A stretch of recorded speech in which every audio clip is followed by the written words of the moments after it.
ఈ వీడియో చూస్తున్న మీ అందరికీ నా కృతజ్ఞతలు. ఆసియా కప్లో భాగంగా మంగళవారం ఇండియా వర్సెస్ నేపాల్ మధ్య మ్యాచ్తో రానున్న కాలంలో మహిళా క్రికెటర్లకు ఇంకా మంచి అవకాశాలు వస్తాయని అనిపించింది.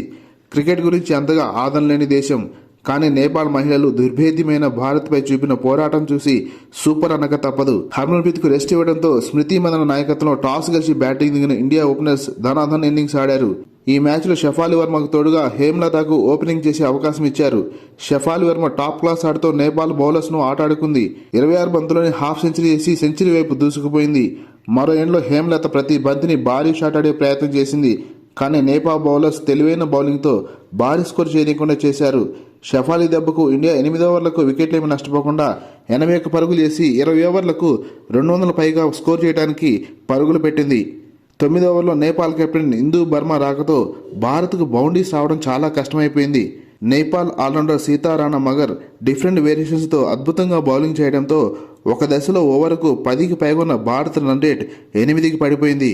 48 బంతుల్లో 12 ఫోర్లు, ఒక సిక్సర్ సహాయంతో 81 పరుగులు చేసిన 20 ఏళ్ల షఫాలి టీమిండియా తరపున టీ20ల్లో 10 హాఫ్ సెంచరీలు చేసిన అతి చిన్న వయస్కురాలుగా ఘనత సాధించింది. షఫాలి వర్మ 81 పరుగులు మరియు హేమ్లత 47 పరుగులు చేసి నేపాల్ బౌలర్ సీతారాణా మగర్ బౌలింగ్లో అవుట్ అయ్యి పెవలిన్ చేరారు. ఫస్ట్ డౌన్లో వచ్చిన సాజన త్వరగా అవుట్ అయినప్పటికీ క్రికెట్ షాట్స్ మేకర్ మిడిల్ ఆర్డర్కు ఎప్పుడూ అండగా నిలిచే జెమిమా రోడ్రిగ్స్ క్రియేటివ్ షాట్స్తో అదరగొట్టింది. 15 బంతుల్లో 28 పరుగులు చేసి నాట్అవుట్గా నిలవడంతో ఇండియా 3 వికెట్ల నష్టానికి 178 పరుగులు చేయగలిగింది. 179 పరుగుల లక్ష్యం అంటే చిన్న జట్టైన నేపాల్కు చాలా కష్టమే అనిపించింది. ఇండియా పేస్ బౌలర్ పూజా వస్త్రాకర్కు విశ్రాంతినివ్వడంతో అరుంధతి రెడ్డికి అవకాశం దక్కింది. వచ్చిన అవకాశాన్ని అరుంధతి రెడ్డి చక్కగా ఉపయోగించుకుంది.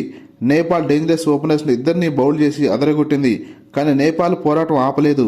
ఓడిపోతామని తెలిసి కూడా అంత సులభంగా వికెట్స్ ఇవ్వడానికి ఇష్టపడలేదు.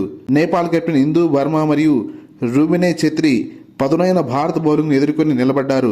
కానీ లక్ష్యం భారీ స్కోర్ కావడం మరియు India legend spinner Deepti Sharma 3 వికెట్లు తీయడంతో నేపాల్ భారత్ ముందు ఓడక తప్పలేదు.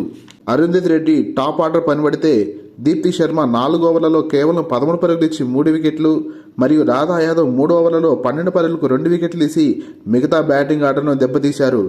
82 పరుగుల భారీ తేడాతో నేపాల్పై విజయం సాధించిన భారత్ సెమీఫైనల్స్కు దూసుకువెళ్లింది. ఈ వీడియోను లైక్ చేసి ఈ ఛానల్ సబ్స్క్రైబ్ చేస్తారని ఆశిస్తున్నాము. Thank you.